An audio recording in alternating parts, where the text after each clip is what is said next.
ఏండ్ల వయసున్న జామ తోట ఉంటే ఎవరైనా ఏం చేస్తారు? దిగుబడి రాదు అని చెప్పి కొట్టేస్తారు. కానీ ఇక్కడ ఒక రైతు వినూత్నంగా ఆలోచించాడు. ఆ వివరాలు ఏంటో తెలుసుకుందాం.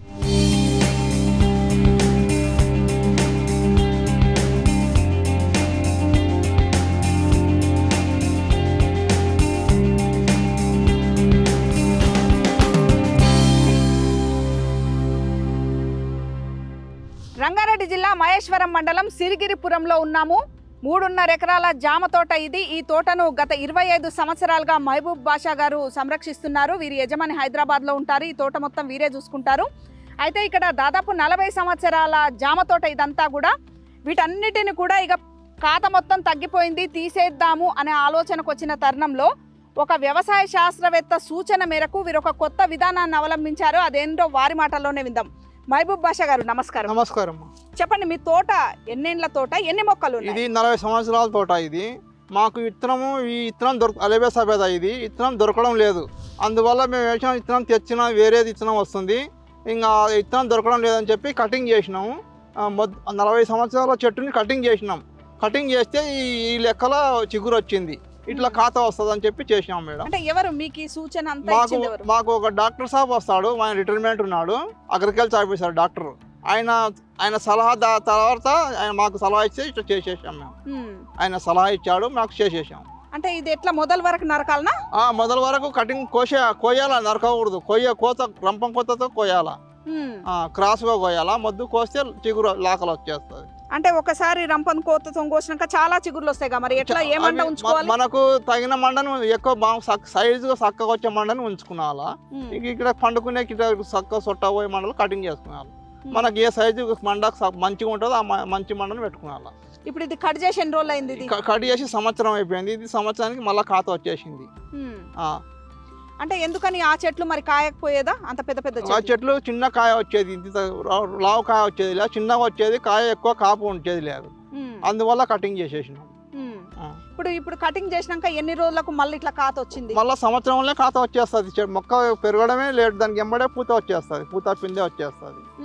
ఒక సంవత్సరం రెండో సంవత్సరానికి ఖాతా వచ్చేస్తుంది. మరి ఇప్పుడు వచ్చే కాయ మళ్ళీ పెద్ద సైజ్ వస్తుంది.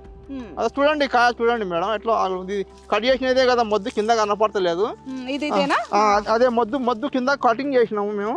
ఆ చెట్టు కొమ్మలకే వచ్చినాయి చూడు చిగురు వస్తే. ఈ సైజులకు మేము పక్క సైజులకు ఇట్లా వంకలు ఉంటే కట్ చేసినాము. అక్కడ ఒకటి ఇక్కడ వస్తే ఇవి ఉంచినాం మేము. ఇక్కడ ఇట్లా కాయ మంచిగా సైజు వచ్చేస్తుంది మళ్ళా. అంటే ఒక చెట్టుకి ఎంత? అంటే సంవత్సరానికి జామ 2 సార్లు వస్తుంది అంట. సంవత్సరం 2 సార్లు చెట్టుకి ఎంత వస్తుంటది? అది మా చెట్టుని బట్టి కాపు వస్తుంది మేడం. ఇప్పుడు చిన్న చెట్టు అయితే కొద్దిగా కాపు వస్తుంది. మామూలు పెద్దగా 10 సంవత్సరాల చెట్టు అయితే ఒక కింటం కాపు వస్తుంది, కింటం దాకా వస్తుంది ఒక చెట్టుకి. అది కాపు మనకు ఒకటే పారి రాదు, పూత పిందే వస్తూనే ఉంటుంది. మన రోజు తెంపుతూనే ఉంటాం. కాయ ఎట్లా అయితే అట్లా తెంపుతూనే ఉంటాం, కాపు వస్తూనే ఉంటుంది. అట్లా 3 నెలల దాకా వస్తుంది కాపు. మళ్ళీ 3 నెలలు అయిపోతేనే అయిపోతుంది. మళ్ళీ ఒక 6 నెలలు 3 నెలల తర్వాత మళ్ళీ కాపు అందుకుంటుంది. 6 నెలలకు ఒక కాపు వస్తుంది.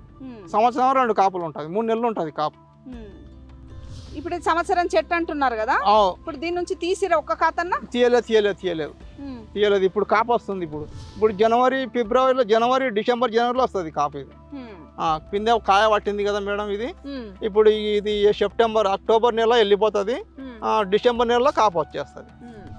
మళ్ళీ ఇప్పుడు మీరు రంపంతో కట్ చేస్తే ఇట్లాంటి మంచి చక్కటి మండలు చూసుకొని ఉంచుకోరు. అవునవును. మళ్ళీ ఇది ఎన్నేళ్ల పాటు మనకి మనకు టైం అది ఎన్నేళ్ళ వరకు ఉంటుందో అన్నేళ్ళ వరకు మనం మంచిగా వచ్చేసి పెట్టుకుంటాం. అవతల మళ్ళీ దీన్ని కటింగ్ చేసేస్తాం. మళ్ళీ మొద్దు వరకు కటింగ్ చేస్తే మళ్ళీ వస్తూనే ఉంటుంది. అంటే ముదురైపోయిన తోటల్ని తీసేయాల్సిన అవసరం లేదు. ఇది ఒక జామకాయ పనికి వస్తుంది, మిగతా తోటలకు కూడా ఈ ఫార్ములా పనికి వస్తుంది. జామకాయ ఒకటి పనికి వస్తుంది ఇట్లా. ఇంకా మిగతాది మాత్రం అది ఇంకా రాదు. మామిడి కానీ సపోటా కానీ అట్లా కటింగ్ కాదు. జామకాయ ఓన్లీ జామకాయ అయితే కటింగ్ అవుతుంది. ఇప్పుడు మొత్తం ఈ 3.5 ఎకరాల పొలంలో ఎన్ని చెట్లు ఇట్లా కట్ చేసిరు? ఇది మొత్తం ఇప్పుడు మేము 100 చెట్లు కట్ చేసినాం మేడం. ఇవి 100 చెట్లు కట్ చేసినాం. 100 చెట్లు. మేము ఇంతకుముందు కూడా ఏం చేసాం, 7 సంవత్సరం పీకితే మాకు విత్తనం దొరకడం లేదు, వేరే విత్తనం దొరుకుతుంది. అందువల్ల మళ్ళీ సంవత్సరం చెట్టు పీకి మళ్ళీ విత్తనం మళ్ళీ దొరికిందని చెప్పి 50 చెట్లు తెచ్చినాం, నాటినాం చిన్న మొక్కలు అవి. ఈ వెరైటీ దొరకట్లేదనే ఉద్దేశంతో ఈ విధానం అవలంబించినాం. అట్లా ఎందుకని దీంట్లో తెగుళ్ళ బాధ తక్కువనే? ఎందుకని తెగులు ఎక్కువ ఉంటది, కానీ తెగులు ఎక్కువ ఉంటది దీనికి. దానికి 15 రోజులకు ఒకసారి మందు కొడుతూనే ఉంటాం. అంటే అలహాబాద్ సఫేదా తెలుగులు బానే ఉంటుంది. బాగానే ఉంటుంది. అంటే దీనికి ఎక్కువ ఏం మందులు పిచికారీ చేస్తారు? మేము మనక్రోడోపాస్ కొడతాం మేడం. మనక్రోడోపాస్, హైపర్మెథ్రిన్, ఇది కినాల్ పాస్ లేదా ఎక్లక్స్. బలానికి ఇది డిఏపి వేస్తాం, ఎంఓపి పొటాస్ అని అది వేస్తాం, 2 వేస్తాం బలానికి అంతే.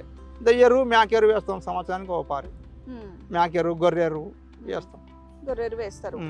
పిచికారులు ఎన్నిసార్లకు ఒకసారి నెలకు ఒక పారికి పిచికారి చేస్తూనే ఉంటాం. మనక్రోడోపాస్ లేదా ఎక్లక్స్, ఎక్కువ ఎక్లక్స్ లేదంటే మనక్రోడోపాస్. ఇది అడుగు మందు డిఏపి 6 నెలలకు ఒక పారి డిఏపి 2 కిలో చెట్టుని బట్టి వేస్తాం. డిఏపి ఎంఓపి 2 కలిపి వేస్తాం. నీళ్ళకేంది డ్రిప్ మేడం, డ్రిప్ ఉంది. ఎన్ని రోజులకు ఒకసారి తడి ఇవ్వాలి? తడి రోజు ఇస్తూనే ఉంటాం. ఇప్పుడు 3.5 ఎకరాల పొలంలో ఒక్క సీజన్ కి ఎంత దిగుబడి వస్తుంది? అది ఇంకా చెట్టుని బట్టి వస్తుంది మేడం, చెప్పలేము. అది జామ తోటలకు ఎక్కువ పిండి నల్లి వస్తుంది బాగా అంటారు కదా, మరి ఏం కొడతారు దానికి? ఎక్లక్స్ కొడతాం మేడం, ఎక్లక్స్ కొడతాం, మనక్రోడోపాస్ కొడతాం. రెండిట్లో ఏదో ఒకటి కొడతానే ఉంటాం. అయితే జామ తోటలు పెట్టుకుంటే ఎవరైనా కొత్తగా ఎట్లాంటి మొక్కలు పెట్టుకుంటే బాగుంటది? ఇప్పుడు ఏదో అంత తైవాన్ జామ అంటున్నారు కదా, అలబే సబేదా పెట్టుకుంటే బాగుంటది, తీయగా ఉంటది, కానీ కాయ చిన్నగా ఉంటది, రేటు మంచిగా ఉంటది. అలబే సబేదా మంచి కాపు మంచిగా ఉంటది. మిగతా జామకాయలకు అలహాబాద్ సఫేదాకు తేడా ఏంది? తేడా అంటే ఇది తీయగా ఉంటది కాయ, అది తీయగా ఉండదు, తీపి ఉండదు. ఇత్తనం లాగా ఉంటది, లోపల కాయ లాగా ఉంటది, కానీ సప్పగా ఉంటది, తీపి ఉండదు. ఇది దిగుబడి బానే ఉంటది? బానే ఉంటది. కానీ దీనికి మందులు ఎక్కువ వాడుతుండాల. ఇది మన అలహాబాద్ సఫేదాకు కొంచెం నలుపు తెగులు, వైట్ తెగులు వస్తుంటది, కొంచెం నలుపు తెగులు వస్తుంది. అది దానికి కొంచెం ఎక్లక్స్, మనక్రోడోపాస్ వాడుతూనే ఉండాలి. నెలకు ఒక పారి ఖచ్చితంగా వాడుతుండాలి. ఎకరానికి ఎన్ని మొక్కలు పెట్టుకోవచ్చు ఇప్పుడు అలహాబాద్? ఎకరానికి కనీసం 150 మొక్కలు పెట్టచ్చు. మీరు అప్పుడు 40 ఏళ్ళ కింద ఎన్ని పెట్టిరు? ఇక్కడ ఇది 100 మొక్కలు పెట్టినాం. 100 పెట్టిరు? 100నే పెట్టినాం. ఇప్పుడు 18 ఫీట్లు, 18-20 ఫీట్లు ఉంది గ్యాప్. ఒక్కొక్క మొక్కకు 18 నుంచి 20 ఫీట్ ఉంది. ఇటు సాలుకు రెండు చౌక్ పెట్టినాం. ఇట్లా 22 ఫీట్లు, 20 ఫీట్లు ఉంది. ఓకే, 20 ఫీట్లు పెట్టచ్చు, ఇలా 22 ఫీట్లు పెట్టచ్చు. భూమిని బట్టి భూమి ఎక్కువ ఉంటే పెట్టచ్చు. ఇప్పుడు మధ్యన కూడా చాలా ఖాళీ ప్లేస్ కనిపిస్తుంది కదా, ఇక్కడ కూడా ఏమైనా వేసుకోవచ్చు మేడం. మాకు ఇది గడ్డి ఎక్కువ ఉంటది కాబట్టి మేము మనసులు చేసేటోళ్ళు లేవు కాబట్టి వేరే పొలం ఏది వేయడం లేదు. ఇంకా ఇది ఇంకా ఇంతే ఉంటది, ఎప్పుడు ఇదే ఉంటది. మనం ఇట్లా సేద్యం కొట్టుకుంటూనే ఉంటాం. 3 నెలలకు 6 నెలలకు ఒక పారి కొడుతూనే ఉంటాం, సేద్యం కొడుతూనే ఉంటాం.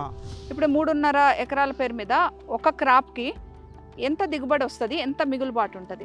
అది ఇంకా మనం పని, అది కాయ కొద్దీ, కాయ చెట్టు కొద్దీ కాపు ఎంత పట్టేది చెట్టు కొద్దీ ఉంటుంది. ఇప్పుడు చెట్టు చిన్నగా ఉంది, కాపు తక్కువ ఉంటుంది. పెద్దగా అయితే మంచిగా చెప్పినా కదా మేడం, క్వింటల్ కాయ వస్తుంది. అది కాపు ఒకటే పారు రాదు. ఒక 100 చెట్లు పెట్టినామంటే 2 డబ్బాలు 3 డబ్బాలు క్వింటల్ కాయ రోజు వెళ్తూనే ఉంటుంది. కొంచెం కాపు సీజన్లో కొంచెం ఎక్కువ వెళ్తుంది, మళ్ళీ తక్కువైనప్పుడు మామూలుగా వెళ్తూనే ఉంటుంది. మామూలుగా ఈ జామ తోట పెట్టుకుంటే నష్టం జామ తోట నష్టమే ఉండదు. ఏ మనిషికైనా ఏ రైతుకైనా జామ తోట పెట్టుకుంటే నీళ్లు ఉండాలా, ఎండాకాలం జామ తోట నష్టమే ఉండదు. ఇది మాది 350 చెట్లు ఉన్నాయి, 3.5 ఎకరాల్లో 350 చెట్లు ఉన్నాయి మాది. ఇవి కొంచెం దూరం పెట్టినాం. ఇప్పుడు మార్కెటింగ్ ఎట్లా మరి? వీటన్నిటిని ఎక్కడ అమ్ముతారు? మేము పాలకునుమ మార్కెట్ ఉంది ఇక్కడ, పాలకునుమ దగ్గర మిసిరి. ఇంతకుముందు చామినార్ దగ్గర ఉండే, ఇప్పుడు పాలకునుమ దగ్గర ఉంది. వాళ్ళ తీసుకుపోయి అమ్ముకుంటాం, లేదంటే ఎక్కువ వెళ్తే పాలకునుమ అమ్ముతాం, తక్కువ వెళ్తే మా చేటు ఆ చెరగడ్డ కాడ 5 పెట్టెలు బాక్స్ క్వింటల్ కాయ అమ్ముతూనే ఉంటారు. రోజు అమ్ముతాడు, మనిషిని పెట్టి అమ్మిస్తాడు, బండి పెట్టి ఆడ. ఇప్పుడు ఇది మాది మొత్తం కోసిరు కదా, మొత్తం రంపాలతోనే కోసిరు? రంపంతోనే కోసి. ఈ కోసినాక ఎన్ని రోజులకు వస్తాయి? ఇప్పుడు మనం కోత చేసినాక 1 నెల కల్లా మళ్ళీ చిగురు వచ్చేస్తుంది. అది 1 నెల కల్లా వచ్చేస్తుంది. ఇప్పుడు నెల కల్లా చిగురు వస్తుంది, సంవత్సరం కల్లా కాయ కాస్తుంది. 1 సంవత్సరం కాపు తక్కువ కాస్తుంది, 2వ సంవత్సరం కాపు మళ్ళీ మామూలుగానే ఉంటుంది. మరి ఇప్పుడు ఆ శాస్త్రవేత్త గారు మీకు చెప్పిరా ఎన్నేళ్ల పాటు మళ్ళీ ఇట్లా కాస్తుంటది అని? ఇప్పుడు ఇంకా అది చెట్టు ఇప్పుడు ఎంత వయసులో ఎంత ఉంటే అంత కాస్తుంది. మళ్ళీ వయసు తగ్గితేనే మళ్ళీ కటింగ్ చేసుకోవచ్చు, లేదా పీకేయచ్చు. ఎండిపోతే పీకి మళ్ళీ వేరే చెట్టు పెట్టుకోవచ్చు. రకరకాల ఆప్షన్స్ ఉంటాయి. ఇప్పటికైతే మేము ఐడియా చెట్టు దొరకడం లేదు, ఇవి ఇత్తనం రావడం లేదు, అంత నకిలీ వస్తుంది అని చెప్పి ఇది కటింగ్ చెట్టు పంట రావడం లేదు. ఇప్పుడు ఇట్లా కటింగ్ చేసినాం మేము.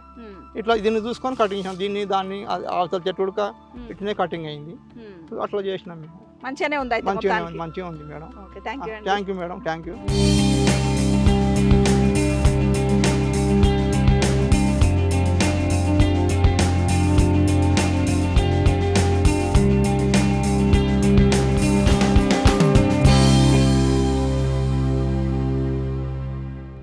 అనుకున్న విత్తనం దొరకనందువల్ల వ్యవసాయ శాస్త్రవేత్తల సూచన మేరకు చేసిన ఈ ప్రయత్నం సత్ఫలితాలను ఇస్తుందంటున్నారు ఈ రైతన్న.